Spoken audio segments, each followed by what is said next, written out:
Paul Poulaillon est boulanger à Mulhouse. Tous les dimanches, depuis 30 ans, il vient se promener ici, dans ce petit bois en Haute-Saône. Paul aime cet endroit qui cache un véritable trésor, une source d'eau. Et cette source, il en est désormais propriétaire. Moi, j'en suis un peu tombé amoureux puisque tous mes week-ends, en gros, depuis 80, je suis venu à Velmain-Froid pour me promener sur ce site, quoi. En rêvant de l'acquérir puisque c'était un peu mon leitmotiv. Je ne comprenais pas qu'un lieu comme ça pouvait rester inerte, quoi, abandonné. Voilà. Prix de ce coup de cœur, près de 70 000 €. Cette source a été découverte il y a 150 ans. Les habitants du village voisin ont pris l'habitude de venir s'y approvisionner gratuitement en eau fraîche. Ça fait du bien parce qu'elle est bien fraîche. Voilà. C'est la vie du village, la source. Tout le monde vient, tout le monde se rencontre. Il y a toujours du monde, de toute façon. D'ailleurs, vous verrez, il va arriver quelqu'un tout à l'heure. Il y a toujours des voitures qui arrivent, de toute la région d'ailleurs, et des gens qui connaissent depuis très très longtemps. Bonjour. C'est tout sur la Ah bah c'est sombre parce qu'il y a... La source de Velmain-Froid a été exploitée jusqu'au début des années 60. Janine a 73 ans, elle y a été ouvrière. À la grande époque, on vendait des dizaines de milliers de bouteilles dans le monde entier. Et presque tout le village travaillait pour la source. Mais tout pendant la période que j'ai travaillé là, on ne buvait que ça. Que ça. C'était notre apéro. Très bonne cette eau. Très bonne.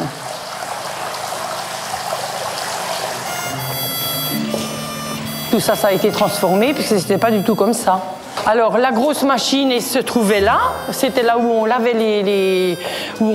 les bouteilles. En 1962, l'exploitation a pris fin pour une raison qui reste inexpliquée. Mais Janine est un peu nostalgique de cette période.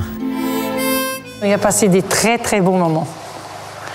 On a gagné beaucoup d'argent parce qu'on travaillait énormément, on ne regardait pas les heures. Hein. On faisait des fois des grosses journées quand c'était la période d'été.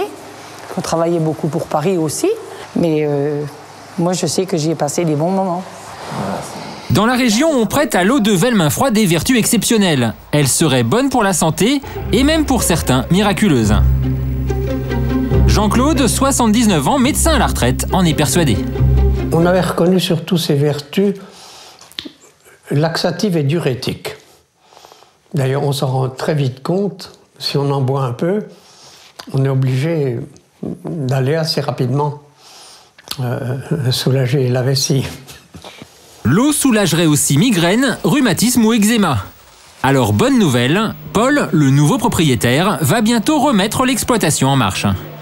On a douté un peu au départ, et puis quand on s'est aperçu que ce n'était pas que des projets, mais que les bâtiments commençaient à être restaurés, que la piscine commençait à être recreusée, cette fois-ci, on y a cru.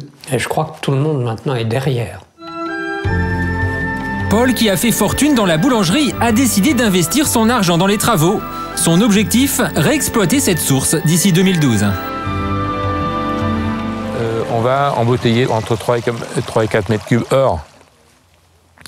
Donc on va prendre le minimum de l'eau que la nature nous donne, quoi. Ça va faire en gros 50 000 bouteilles par jour qu'on va embouteiller. Ce qui est une bonne moyenne pour une usine d'embouteillage? Non, c'est une toute petite source, voilà. Et on veut rester petite source, on ne veut pas ressembler aux grandes, puisque notre eau aussi est un peu très spécifique. Mais même une petite exploitation, ça coûte cher. Paul a déjà investi au total 3 millions d'euros pour les travaux. C'est vrai que ça fait beaucoup d'argent, mais 3 millions d'euros, c'est pas si excessif que ça quand on sait qu'on peut vendre des millions de bouteilles. Le rêve de Paul va donc bientôt se réaliser. Pour d'autres investisseurs, il s'est déjà concrétisé. Nous sommes au cœur de l'Auvergne, à côté d'un petit village, une usine flambant neuve. Alors ici, nous sommes dans la salle d'embouteillage, en fait, où nous pouvons chaque heure embouteiller près de 15 000 bouteilles. Abandonnée en 1975, cette eau gazeuse a trouvé repreneur en 2002. Pour faire sortir cette usine de terre, 50 actionnaires ont mis sur la table en tout 5 millions d'euros. Chacun a mis ce qu'il pouvait, entre 30 000 et 1 million. Donc c'est un investissement très lourd, puisqu'encore une fois, c'est de l'eau, mais c'est un investissement industriel, comme vous le voyez, avec une chaîne d'embouteillage très performante, donc très chère. Et donc il a fallu effectivement trouver des gens qui croyaient en ce projet et qui y croient encore. Si l'entreprise n'est pas encore bénéficiaire, elle est promise un bel avenir. Parmi ceux qui y ont cru, Alain Dutournier, un des actionnaires, est chef dans un grand restaurant parisien. Son eau, il la sert d'ailleurs à sa carte. Cette eau provient d'une faille qui a 50 millions d'années, donc c'est déjà une eau rare, et en plus elle a le mérite d'être encore plus rare parce qu'elle est gazeuse avec des petites bulles fines comme un excellent champagne, comme une cuvée très particulière. Pour tous les investisseurs potentiels, il existe en France 1200 sources abandonnées ou inexploitées, souvent près des stations thermales et qui ne demandent qu'à refaire surface. On peut trinquer avec de l'eau aussi.